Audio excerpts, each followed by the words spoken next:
This player never plays ladder. We caught him red-handed doing the thing that he says is reserved for apes. It had to be the orangutan himself, the chimp, the champion. It is Izzy's... Wait. Gentleman's Marine Lord. I got so used to Izzy over the years. That's right, guys. Orangutan Marine Lord is back at it on the ladder.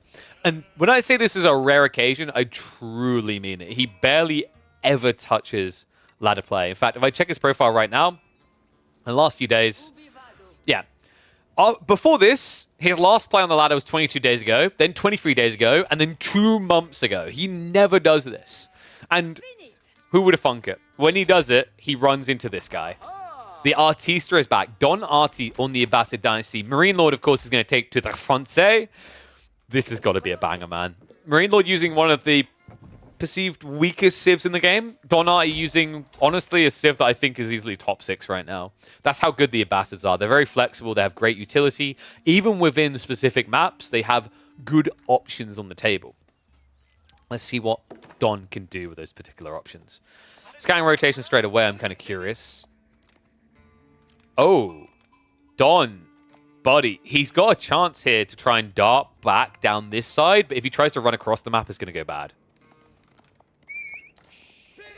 And I just realized when we go look at Fog of War, I told you guys that UI sleeve, probably not a great idea. I guess we just can't have Fog of War. So how does this one play out? Theoretically, French have to play all in on feudal, right? Probably 2 TC because your opponent's going to do 2 TC. Actually, I think because your opponent does 2 TC, you could potentially play 1 and play pocket resources. It's just always a little bit tricky against Abbasids where if you don't mirror the TCs, their advantage is they spend so little on villages, they're able to ramp an army to defend quickly. Defender's advantage is a really big deal here. But I could see kind of feudal pressure working to a certain degree. You need to watch for the Abbasids scaling too many archers, because if they do get the archer count up really highly, that's when boot camp becomes a big game changer. Because remember, that extra 15% health might not sound like a lot, but when you've got 50 archers buffed by it, it can actually make the difference.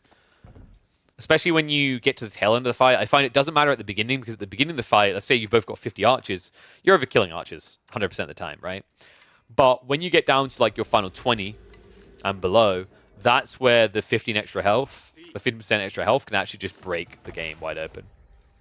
And the Eco Wing's going to be on the way. Okay, so no military camp whatsoever. It is just greed.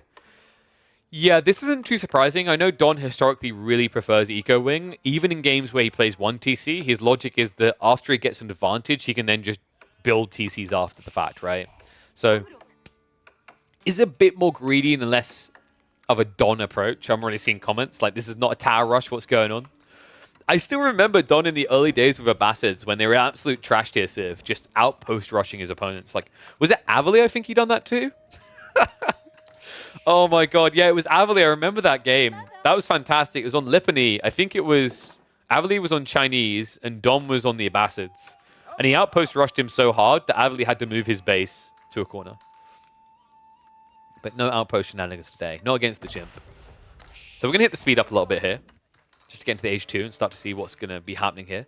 TC drops could be placed on the gold here to kind of secure the wood line and then another one behind. Usually when you go Eco Wing, you're looking at 3 TC here, right? But I think a lot of players have leaned back towards 2 TC, the logic being that it's just too greedy doing 3. That does kind of pose a problem though, right? Like I think the only reason you go Eco Wing to do 2 TC is if you want to get into farms as well. Take up complete. Marine Lord queues up the first knight. Don has to be thinking about the Rax reaction here, right? First of all, he needs to get the wood together to get the town center though. Look at that glorious discount. Was 350. Now cheap 245. Oh, what? Okay, we're basically playing... We're playing poor man's China here, chat.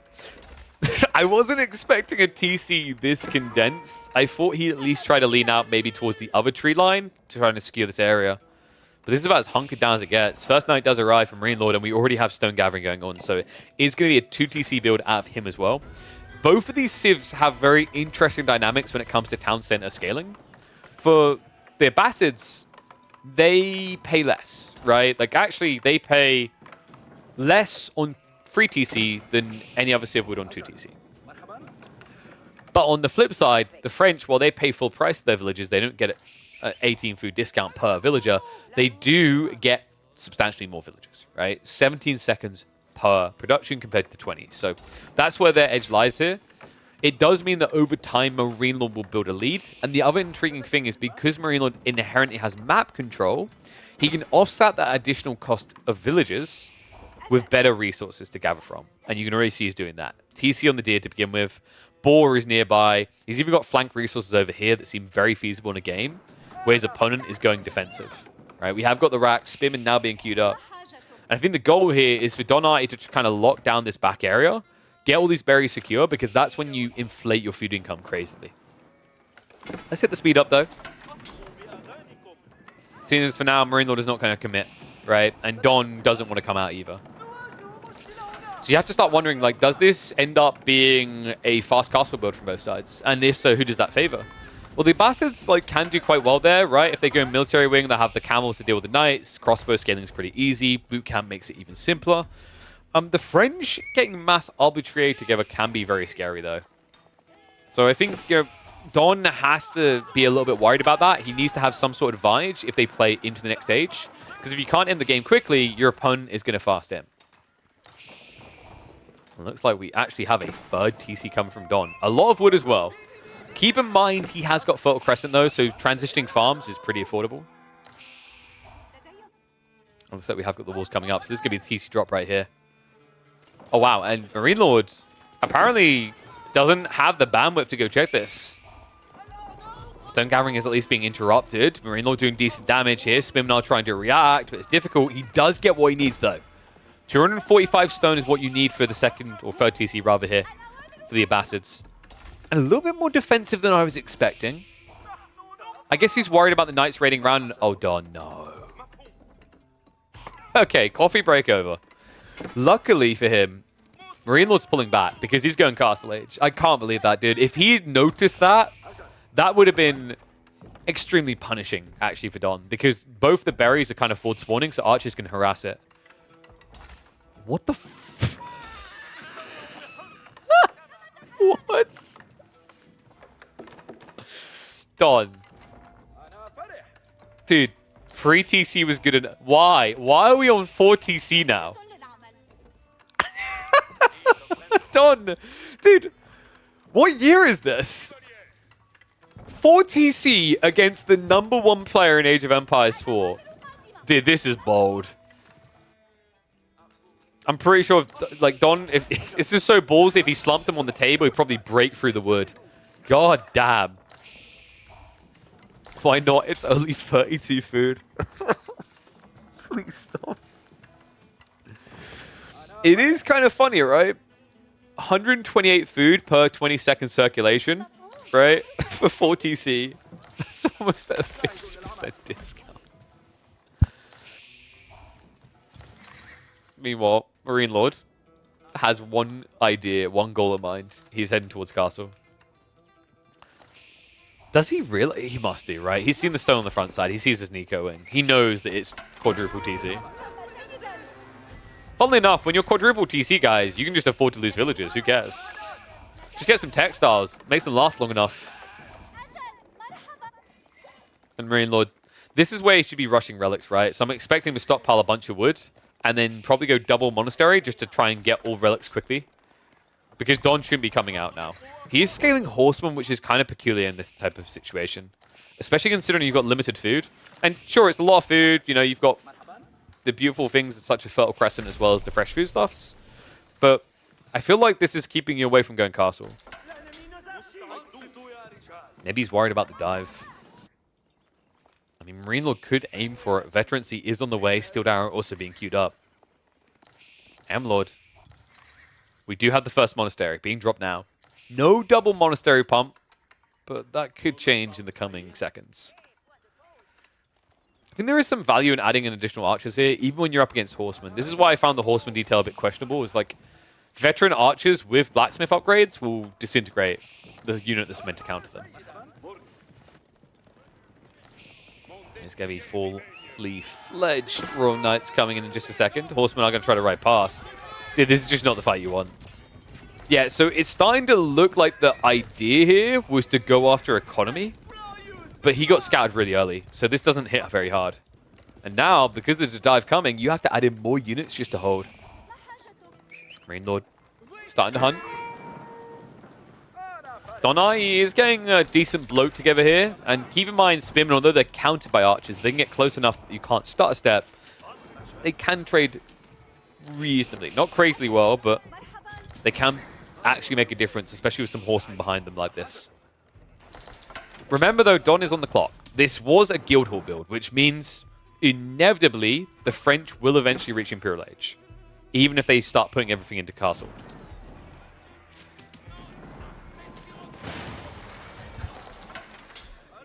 Don, starting to get raided.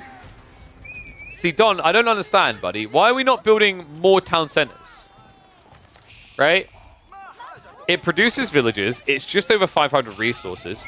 It protects almost the value of 2 outposts worth of villages. And it replaces the losses. I think, you know, the issue in this build, Don, is you haven't got enough TCs. Oh my god. His eco lead just melted. He was, what, almost 15 ahead a minute ago. He's about to be behind. I love this as well. Archers just ignore it. Like, okay, no. I know I'm going to lose this army. But before I do, you need to lose everything. Marine Lord doesn't even care about the army. Oh my god. Don. Down by 3 compared to Marine Lord now. And M-Lord, he did lose a lot for that, but keep in mind, he wasn't scaling more archers, right? So, doesn't really seem like a unit he wanted to continue down that path with. Meantime, walls are starting to go up. Another monastery is being dropped here. Marine Lord, I mean, surely men-at-arms makes a lot of sense here. Yeah, here we go. I'm in the mind of a chimp.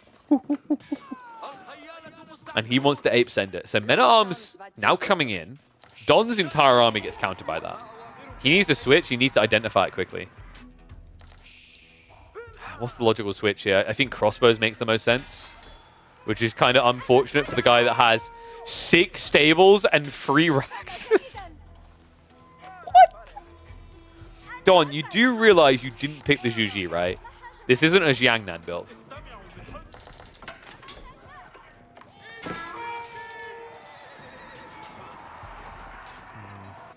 Men-at-arms are now on the way across the field with knights. More archers also getting added in. So is this just going to be men-at-arms and archers in mass? That's kind of a wacky build, but makes a lot of sense considering what he's up against. Like, knights can go raiding. They can also mirror the horsemen.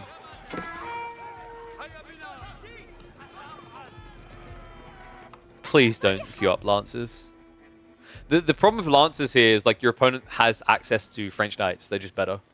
And although you might think you've got, like, the food to do it, you're only midway through your farm transition, right? Yeah, 23. So he's getting deeper now, and he is doing it. Oh my god. Has he got enough gold is my other concern here. He's only got 1,800 gold. That's not a lot, guys. Everything else is front-facing, so he needs to win the initial fight to secure these veins. Otherwise, all of this is in vain. Okay, I'm sorry. That was terrible. Then arms. Well, that's a lot of baited aggro onto them, actually. Archer's starting to trade out the spearmen who are chasing. Knights are going to go for the recommitment, but need to be careful. Cameline is going to be there. It is going to be a nuisance. He needs to get more men-at-arms out here. It feels like the production was skipped a little bit by Marine Lord. Let's got more across the field now. And I can't... Don lost the whole army, dude. Like, the veterancy's coming through, but there's no spearmen left over. Dude, what a micro by Marine Lord. That aggro switch. Don got wrapped up in it. The 8 clicks onto the men-at-arms dragged way too much aggro. And all of a sudden, we have a situation where Don's overwhelming force is quite underwhelming. Oh my god.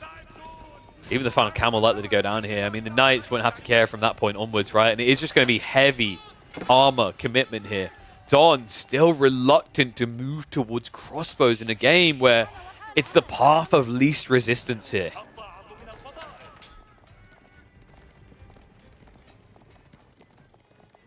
Other train now being queued up by Marine Lord instead. I think we eventually trend into mass infantry territory here, right? Like maybe you keep 5 or 6 knights just to kind of raid eco. But it's going to be about winning the main fight, right? And Men-at-Arms plus Arbitrary do that very well. Don may need to consider trying to get towards some siege here.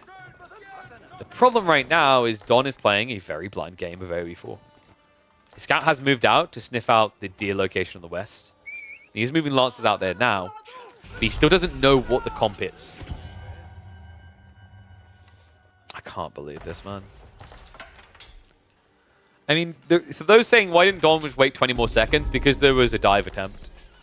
He knew if he didn't actually contest it there, it would be on his farms and harassing him out.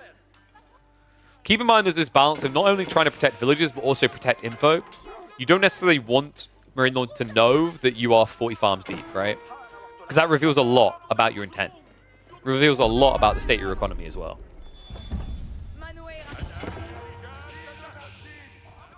Don.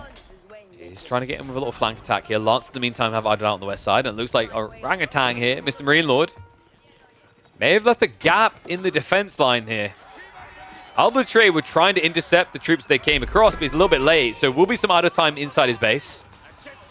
Marine Lord needs to get a response in quick. Men-at-Arms Arbitrary are now on the way. Finally, Don is able to strike back. Look at that, guys. He just infinitely increased his villager kills. He went from 0 to 3. Marine Lord's lumber camps look like AI. I mean, I always knew he was a bot.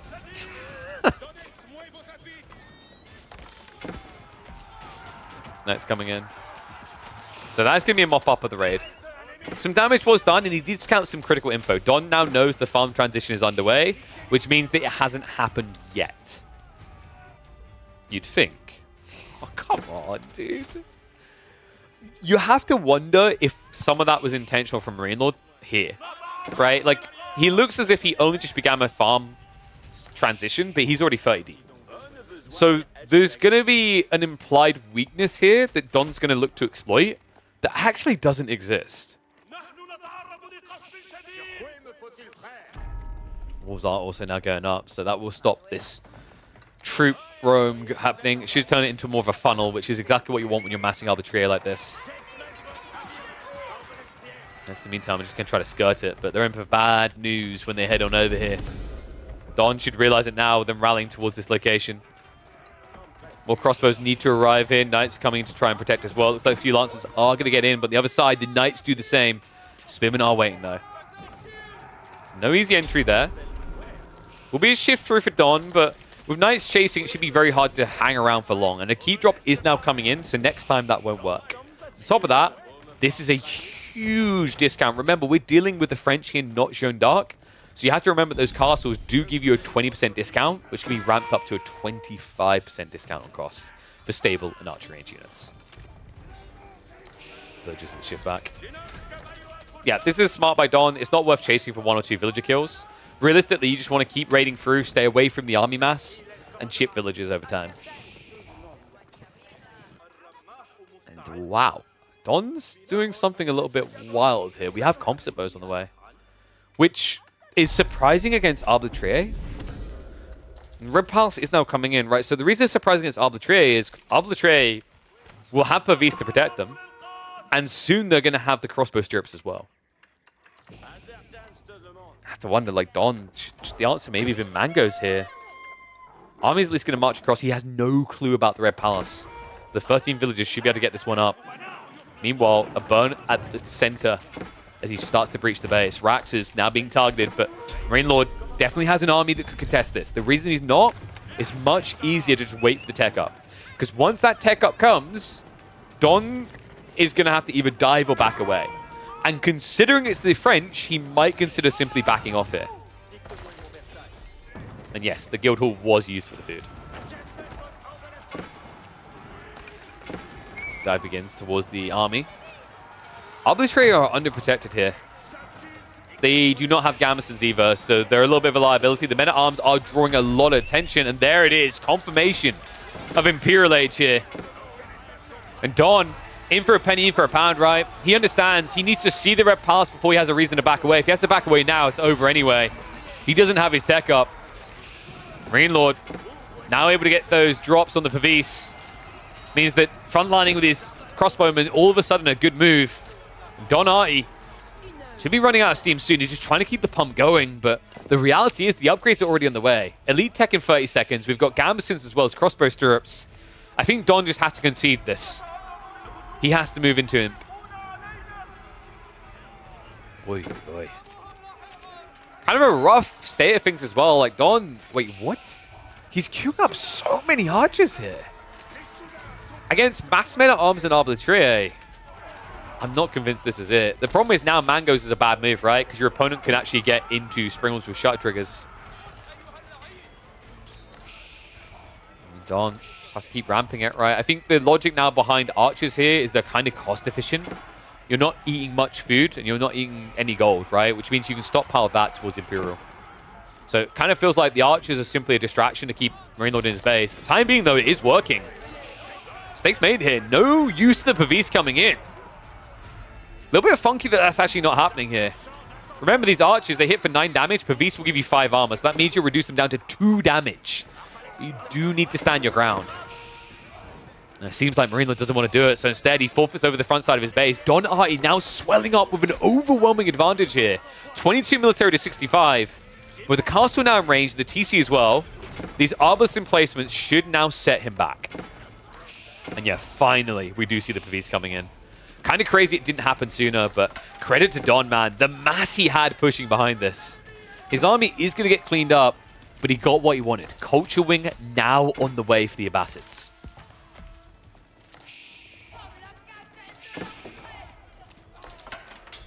Well, the argument is whether you have to kite back there versus Pavising, right? Like, if there's mass melee coming in, it makes sense to start a step back, but if it's just ranged on range, Pavising just makes more sense. Because you're never going to get out of range of archers with crossbowmen. They move slower, right? The horseman switch up now coming in. Marine Lord's done with the arbitraire. Hand cannoneers now getting queued. Hand cannoneers on their own will die here, by the way. Against mass archers, weirdly enough, they will die. So the horsemen are the key detail here. But they still need to be fully vetted. Elite tech is now coming in. Weirdly enough, we've actually got ensnare arrows on the way, even though he was queuing up hand cannoneers. Looks like he's finally going back. I'm fine with this. I think, you know, with the French, it's kind of weird. Like, if you had infinite resources, sure, hand cannoneers are better, but you don't. And the reality is, scaling arbitraire is much more easy to do than hand cannoneers. For every 1 hand cannoneer, you can get 2 arbitraire.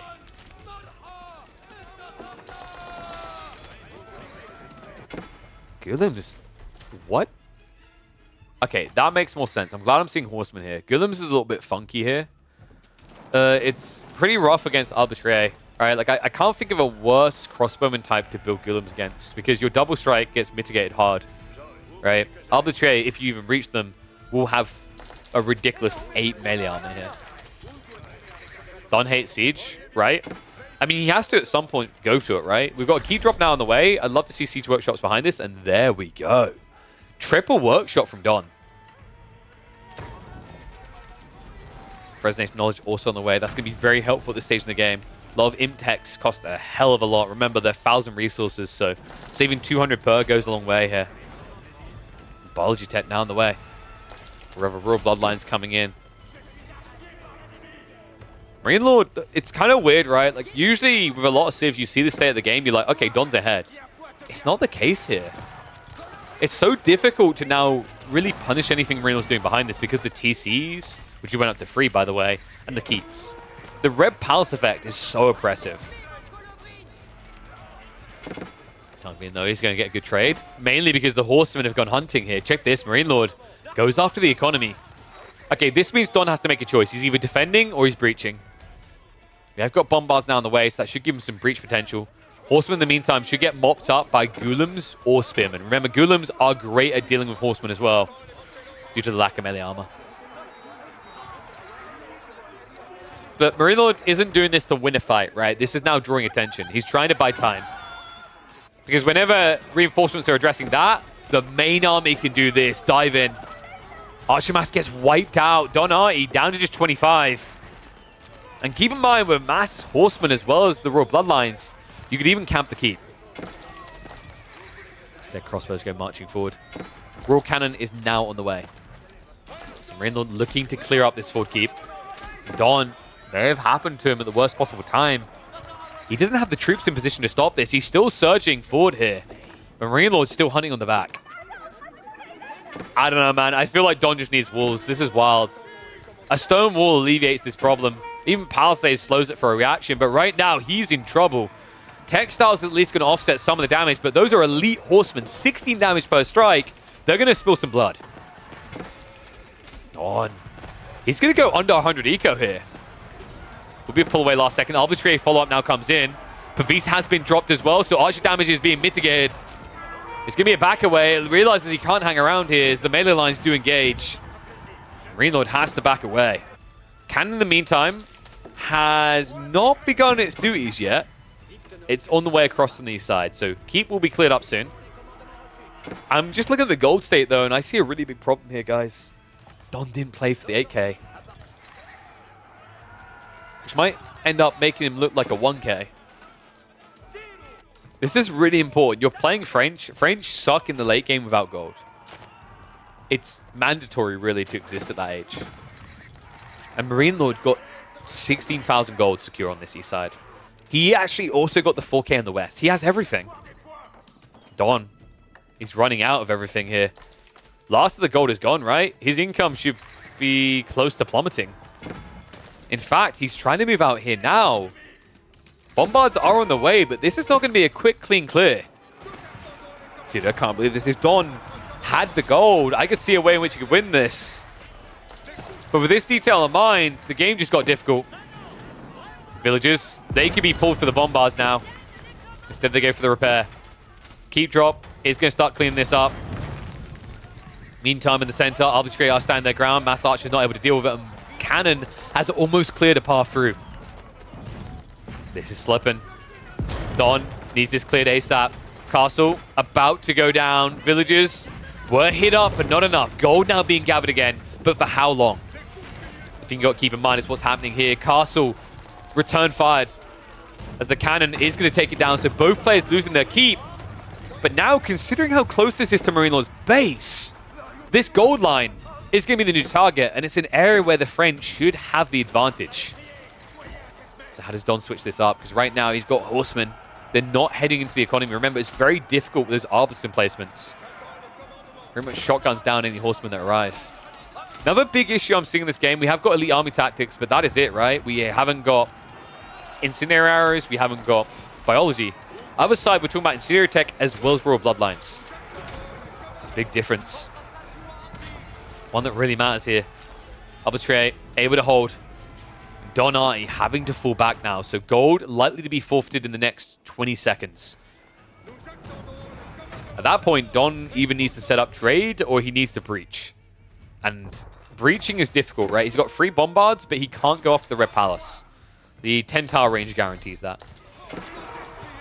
Match over here, though. Awesome lines do spread out. He's got to peel it back.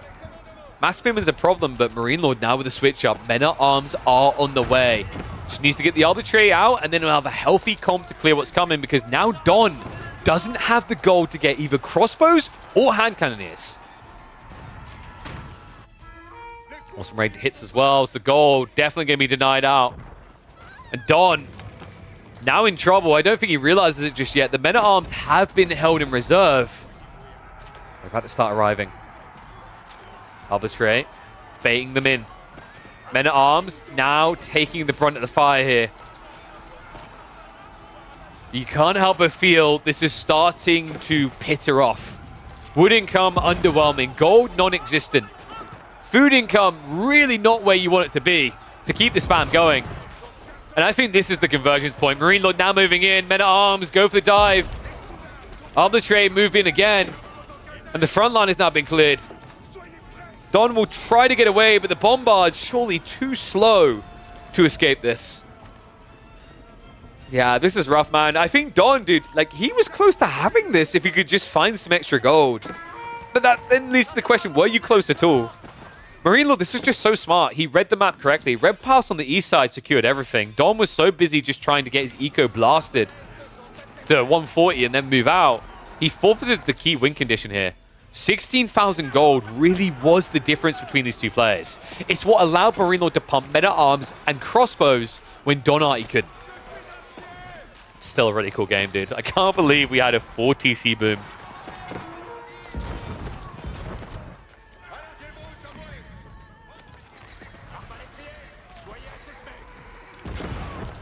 Oh. Mind you, I think Don hasn't had too many games himself this season, right? He's been back on the grind, actually, last few days. Remember, Don was missing for a while before that. But I think this is still an impressive showing, right? We have to remember at the end of the day, this is Marine Lord. Easily the hardest player to actually get a win against. But I can't believe how close Don got in 2 different phases here. But no, I think he's just going through the motions. Gold is all dried up. And he never actually banked that relic either, which could have at least padded him for a while. Still, I don't think 80 gold could have made enough difference here. Maybe it would have been enough to get him over the edge a little bit earlier, but it feels like this is inevitably where we were going as soon as the gold got targeted. Villagers in the front line are being sacrificed. His 4 TC build is now taking him below 100 eco. And I think we are just moments away from Don waving the white flag. The cannon's even ego challenging for the cannon kills on the other side. And the villagers have been found. Men at arms. About to turn it into a massacre. Remember, they got EAT. They hit for 20 per strike. I think we'll hit the fast forward. We'll do him the honor. Don Hardy. An intriguing build. 4 TC actually for a moment there convinced me maybe there was a way, but Marine Lord, calm and calculated as always here, reaches his Imperial Age, plays the resource game on the map, and uses Don's fixated aggression against him.